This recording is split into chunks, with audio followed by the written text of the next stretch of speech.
prestaje na treći kolosijek. Važno saopštenje, svaku vrstu iskustva je strogo zabranjeno unositi u voz.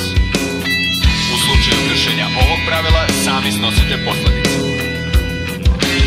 Polako ulazim, kroz hodnik prolazim, iz mog kupea čuje se glas.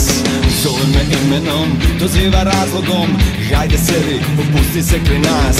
Goste se sećanjem i hladnim kajanjem, kaže uzmi, u tome je spas. Puštaju viljuške, pogled na kofere šta ima u njima da ponudiš za nas.